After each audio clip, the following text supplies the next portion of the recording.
We're in conversation with Dr. Raghuram Rajan. Thank you very much for talking to Moneycontrol. What's the sense that you've got at the World Economic Forum? The sense we get is that, it's not all gloom and doom, it's a mixed bag.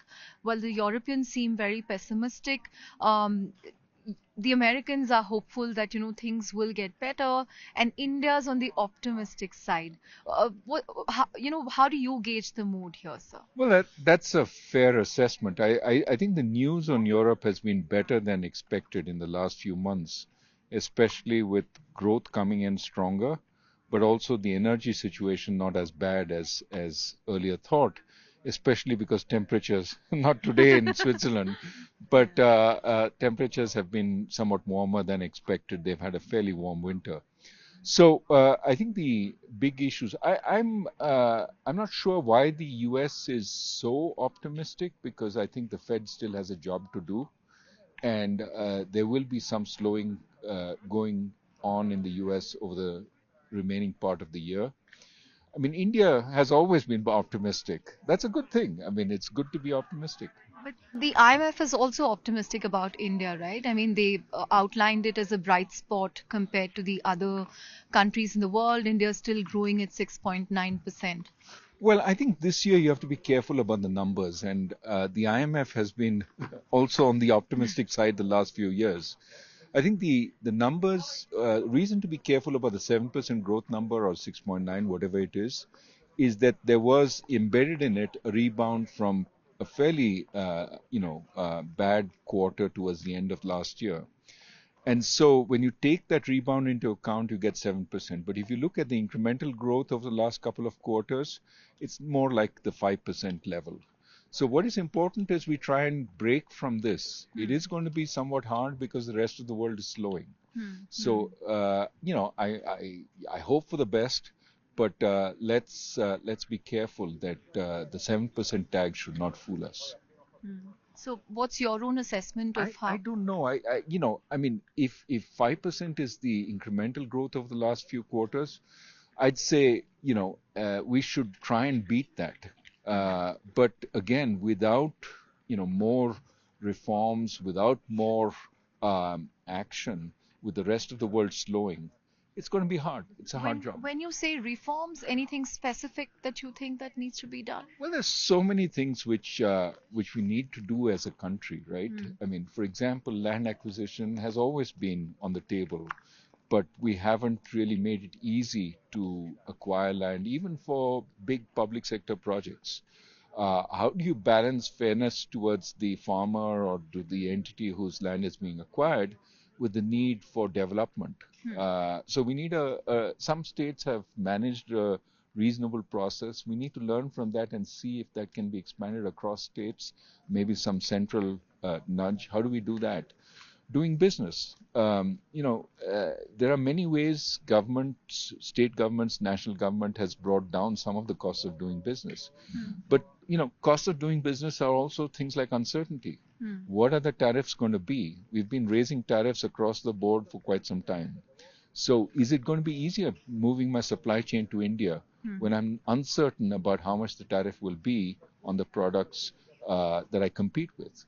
Some of my inputs may suddenly see that they hit with tariffs. Then it becomes uncompetitive for me to make in India at that point. So these are all things, it's not a new problem. It's been an age-old problem, but if we can do more on it, times of slow growth are times when reforms have a special value. But of course, we're moving into an election year, so it's not clear that there'll be a lot of scope to do that. Right. What's your take on India's inflation trajectory? The RBI has undertaken a series of rate hikes, and it expects the effect of that to kick in the first quarter of this year.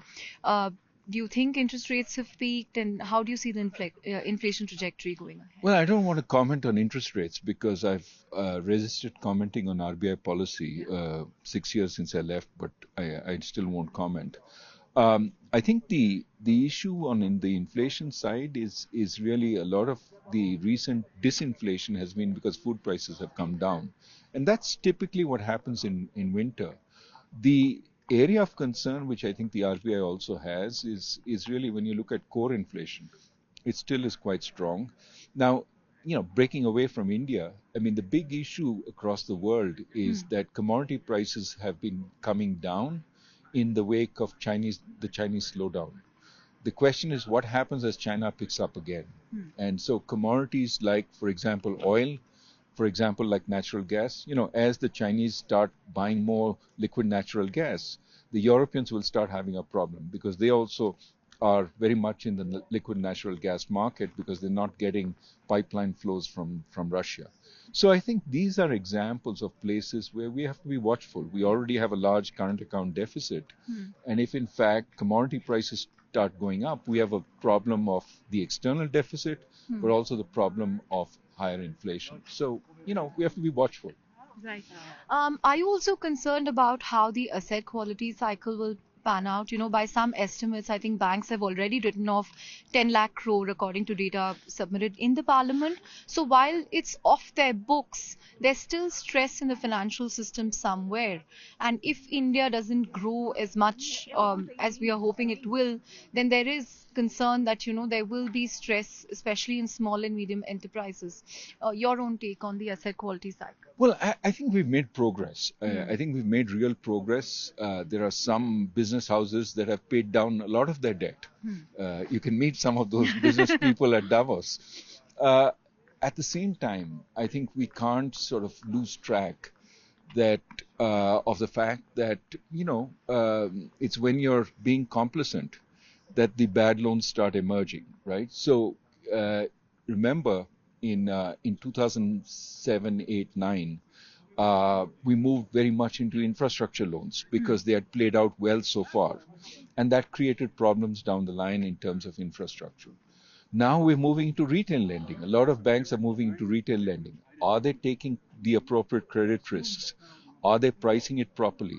Is it something that will come back to hurt? So, the problem, problem with banks across the world is they find new ways of getting into trouble over time. That said, they perform a very, very valuable function. You cannot do without banks, but you have to be careful. And the messaging always has to be, guys, are you paying attention to the risks you're taking on? And so I think your point is right. I think that the experience from the pandemic has been, we haven't seen the buildup in bad loans with the small and medium sector that one would expect with the size of the problem. I think many small and medium enterprises are trying very hard to pay down their debt. So that's a good thing. But I think we have to be careful that as the banks have cleaned up their balance sheet, they don't resume lending in a way that creates new problems down the line. Interestingly, we spoke to Axis Bank's Amitabh Chaudhry SC, and he said banks have perhaps learned their lesson. Final couple of questions, Sure. Dr. Rajan. Yeah. Many states in India, a few states rather, have moved back to the old pension scheme. And Right. Dr. Montek Singh Ahluwalia was very forthright in saying that, this is a very bad move from a fiscal standpoint. What's your own take on this? Is this, a step back from pension reforms that India initiated? Well, I think every state government is faced with a critical decision of what it spends money on.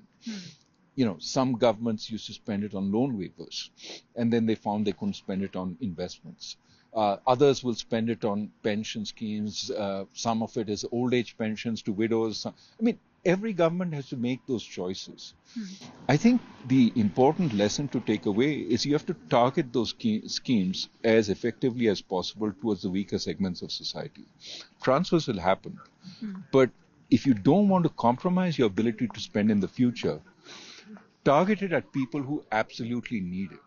But do you think it's fiscally prudent to go back to the old pension scheme? Well, I think the reason we moved to the new pension scheme was because in the old pension scheme, there were huge liabilities that built up. Now, it is important to remember that defined benefit schemes typically are easier for governments to take on because you're not recognizing the liabilities. And that implies that what you really built up is a government liability for the future.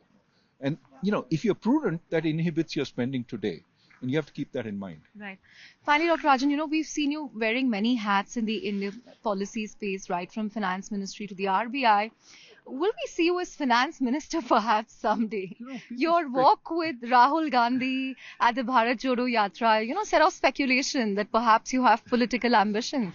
There are so many chains of speculation built into that. No, look, my walk was primarily as a citizen concerned about some of the directions we were taking on the social side. I believe strongly in Indian democracy. I believe strongly in communal harmony. I believe strongly that our institutions need to be protected. And so it was a walk to say those are elements of Bharat Jodo that I fully agree with. Bharat Jodo is integrating India together. We all need to stay together. So absolutely, I think I've said again and again, I am perfectly happy with the job that I'm doing. I'm not looking for a new job. And so in that sense, all the speculation to me is idle. On that note, thank you very much, Dr. Rajan, for talking to Money Control. Thank you.